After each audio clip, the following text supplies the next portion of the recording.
రేణు దేశాయ్ ఆమె గురించి ప్రత్యేక పరిచయాలు అక్కలేదు. ప్రస్తుతం ఆమె వయసు 42 ఏళ్లు. జనసేన అధినేత నటుడు పవన్ కళ్యాణ్ మాజీ భార్య.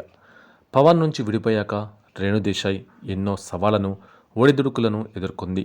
కొన్నిసార్లు ఫ్యాన్స్ విసిరే విమర్శలకు చాలా ఇబ్బంది పడ్డారు. ఇంకొన్నిసార్లు ఆమెను రాజకీయాల్లోకి లాగి ఇబ్బందుల పాల్చేశారు. అయితే అవన్నీ సహిస్తూనే చెరగని చిరునవ్వుతో జీవితాన్ని ముందుకు లాగిస్తున్నారు రేణు దేశాయ్. నటి రేణు దేశాయ్ సోషల్ మీడియాలో ఎలాంటి పోస్ట్ పెట్టినా కూడా అది క్షణాల్లో వైరల్ అవుతూ ఉంటుంది. పవన్ అభిమానులు రేణు దేశాయ్ని సోషల్ మీడియాలో బాగా ఫాలో అవుతూ ఉంటారు. పవన్ కళ్యాణ్ ఎన్నికల్లో విజయం సాధించి ఏపీ ఉప ముఖ్యమంత్రి అయ్యారు. ఈ క్రమంలో అకీరా తండ్రి వెంటే ఉంటూ మీడియాలో బాగా హైలైట్ అయ్యారు. రేణు దేశాయ్ కూడా ఆ ఫోటోలను సోషల్ మీడియాలో షేర్ చేసిన సంగతి మనకు తెలిసిందే. ఇక ఇదిలా ఉండగా కొందరు పవన్ అభిమానులు, నెటిజన్లు రేణు దేశాయ్ని తరచుగా సోషల్ మీడియాలో విసిగించడం మనం చూస్తూనే ఉన్నాము. రేణు దేశాయ్ని వదిన అని పిలవడం వరకు ఓకే, కానీ తిరిగి మీ మాజీ భర్త దగ్గరికి వచ్చేయండి అంటూ కొందరు ఉచిత సలహాలు ఇస్తూ ఉంటారు.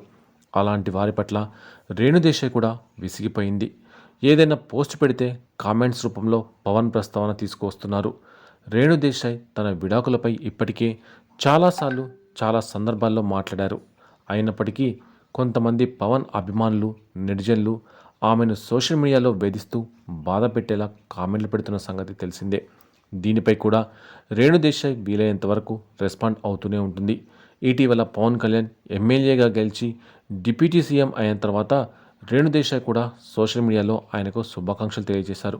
కానీ ఇప్పటికీ ఆమె పెట్టే పర్సనల్ పోస్టుల కింద ఉచిత సలహాలు ఇస్తూ నెటిజన్లు విసిగిస్తున్నారు.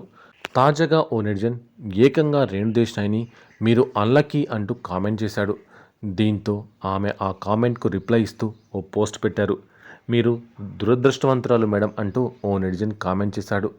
దీనికి వెంటనే రేణు స్ట్రాంగ్ రిప్లై ఇచ్చారు.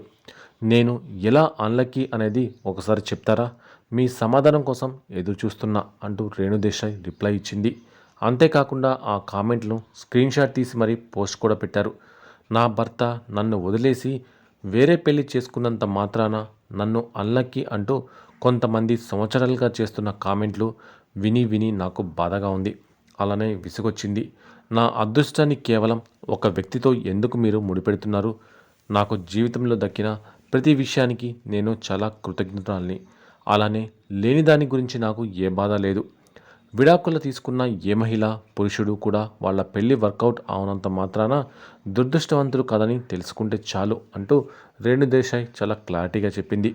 ఇక అలానే ఈ పోస్ట్కి క్యాప్షన్ ఇస్తూ పవన్ కళ్యాణ్ ఫ్యాన్స్కి ఇండైరెక్ట్గా క్లాస్ పీకారు. మనం 2024లో ఉన్నాం. ఒక వ్యక్తి అదృష్టాన్ని తన విడాకులతోనో, చనిపోయిన భాగస్వామితోనో ముడిపెట్టడం ఇకనైనా ఆపండి. ఇప్పటికైనా సమాజం మారాలి. విడాకులు తీసుకున్న వ్యక్తిని ఓ మనిషిగా చూడండి. వారి వారి టాలెంట్, కృషి ఆధారంగా మాత్రమే గుర్తింపు ఇవ్వండి. ఒకప్పటి ఆలోచనల్ని పక్కన పెట్టి మైండ్ సెట్ మార్చుకోండి అంటూ రేణు దేశాయ్ అన్నారు. ఇలా ఇప్పటి వరకు చాలాసార్లు రేణు దేశాయ్ తన డైవర్స్ విషయంపై రియాక్ట్ అయ్యారు. అయినప్పటికీ కొందరు నెటిజన్లు కావాలని ఆమెను రెచ్చగొడుతూ శునకానందం పొందుతున్నారు. తాజాగా రేణు దేశాయ్ తన ఐఫోన్లో ఎడిట్ చేసిన ఒక వీడియో షేర్ చేసింది. ఆ వీడియో చాలా అద్భుతంగా వచ్చింది. డిసెంబర్లో ఈ వీడియో ఎడిట్ చేసిందట, కానీ షేర్ చేయడం మర్చిపోయిందట. ఇప్పుడు తిరిగి షేర్ చేస్తున్నాను అని తెలిపింది. అయితే నెటిజన్లకు, పవన్ ఫ్యాన్స్కు వార్నింగ్ ఇచ్చింది. నా మాజీ భర్తని తిరిగి పొందడం ఎలా? అతన్ని నేను మిస్ అవుతున్నాను కాబట్టి ఇలాంటి పోస్టులు చేస్తోంది అని మీరు భావిస్తూ అనవసరమైన సలహాలు ఇస్తూ కామెంట్ చేస్తే మాత్రం వెంటనే బ్లాక్ చేస్తాను అని రేణు దేశాయ్ వార్నింగ్ ఇచ్చింది. రేణు దేశాయ్ తన డైరెక్షన్ పనుల్ని పక్కన పెట్టినట్టుగా తెలుస్తోంది. ఇప్పుడు బుల్లితెరకు కూడా దూరంగానే ఉంటుంది. రైతు కాన్సెప్ట్ మీద ఆమె సినిమా తీయాలని కరోనా టైం నుంచి ప్రయత్నిస్తూనే ఉంది. కానీ ఇంతవరకు ఆ ప్రాజెక్టు అడుగు కూడా ముందుకు పడలేదనిపిస్తోంది. ఇక పవన్ నుండి విడిపోయిన తర్వాత రేణు దేశాయ్ రెండో పెళ్లి చేసుకోబోతుందని, తన కుటుంబానికి దగ్గర వ్యక్తి అయినటువంటి ఒక వ్యక్తిని రేణు వివాహం చేసుకుంటుందని వార్తలు వినిపించాయి. పవన్ కళ్యాణ్తో విడిపోయాక రెండో పెళ్లి, ఎంగేజ్మెంట్ గురించి ఇన్స్టా వేదికగా పోస్ట్ కూడా చేసింది. దాని గురించి అడిగిన ప్రశ్నకు రేణు దేశాయ్ ఆసక్తికరంగా స్పందించింది. పవన్ నుండి విడిపోయాక రెండో పెళ్లి చేసుకోమని చాలామంది తనకు సలహా ఇచ్చారని తెలిపింది. దీంతో కొన్నేళ్ల కిందట ఓ వ్యక్తితో తాను ఎంగేజ్మెంట్ చేసుకున్నానని చెప్పి షాక్ ఇచ్చింది. ఆ టైంలో ఆద్యకు 7 ఏళ్లే. పెళ్లి చేసుకుంటే ఆమెతో టైం స్పెండ్ చేయలేని భావించి ఎంగేజ్మెంట్ని రద్దు చేసుకున్నానని తెలిపింది. ఇక ఇప్పుడు ఆద్యకు 13 ఏళ్ళు. తను కాలేజీకి వెళ్ళిన తర్వాత పెళ్లి గురించి నా గురించి ఆలోచిస్తా అని అన్నారు. తన రెండో పెళ్లిపై వచ్చిన వార్తలపై కాస్త ఘాటుగానే స్పందించింది రేణుదేశాయ్. చాలా ఏళ్లుగా దీనిపై వివరణ ఇవ్వాలని అనుకుంటూనే ఉన్నాను. సినిమాల గురించి, టీవీ షోల గురించి మాట్లాడేదాన్ని, కానీ నా వ్యక్తిగత జీవితం గురించి మాత్రం సైలెంట్గానే ఉండాలని అనుకున్నాను. నేను ఎంగేజ్మెంట్ చేసుకుంది నా ఫ్యామిలీకి, ఫ్రెండ్స్కి తెలిసిన వ్యక్తితో. అది లవ్ మ్యారేజ్ కాదు, అరేంజ్డ్ మ్యారేజ్. పెద్దల అంగీకారంతో అరేంజ్డ్ మ్యారేజ్ చేసుకోవాలని అనుకున్నాను అంటూ రేణుదేశాయ్ తెలిపింది. నా నిర్ణయం విషయంలో అకీరా, ఆద్య చాలా హ్యాపీగా ఉన్నారు. ఎందుకంటే అది నా నిర్ణయం కాబట్టి.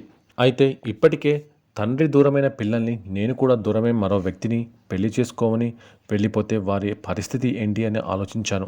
ఆ కారణంగానే రెండో పెళ్లిని ఎంగేజ్మెంట్ తర్వాత రద్దు చేసుకున్నాను అని తెలిపారు రేణుదేశాయ్. ఇక తన ఆరోగ్య సమస్యల గురించి కూడా మాట్లాడింది రేణు. నాకు పర్సనల్గా హెల్త్ సమస్య ఉంది, హార్ట్ ప్రాబ్లం కూడా ఉంది. అందుకే దేనికి ఎమోషన్ కాను. ఆయుర్వేదం ట్రీట్మెంట్ తీసుకుంటున్నా. ఎత్తైన ప్లేస్లో నడిస్తే ఆయాసం వస్తుంది. నాకు జెనెటిక్ సమస్య ఉంది. 47 సంవత్సరాల వయసులో మా నానమ్మ ఇదే సమస్యతో చనిపోయారు. మా నాన్నగారు కూడా అలాగే చనిపోయారు. నాకు 42 ఏళ్ళు. రేపు నాకు ఏం జరుగుతుందో చెప్పలేను. నేను ట్రావెల్ చేస్తూ చనిపోవచ్చు. ఇప్పుడు మీతో మాట్లాడుతూ కూడా హఠాత్తుగా చనిపోయినా ఆశ్చర్యపోనక్కర్లేదు. ఏది ఏమైనా కావచ్చు. నాకు నా పిల్లలు, ఫ్యామిలీ ముఖ్యం. అందుకే పవన్ కళ్యాణ్ గురించి నన్నేమీ అడగొద్దు. తను చాలా గుడ్ పర్సన్ అంటూ రేణుదేశాయ్ ఒకప్పుడు ఇంటర్వ్యూలో చెప్పుకొచ్చింది. ఇలా పలు విషయాలతో రేణుదేశాయ్ ఈ మధ్య నిత్యం వార్తల్లో నిలుస్తూనే ఉంది.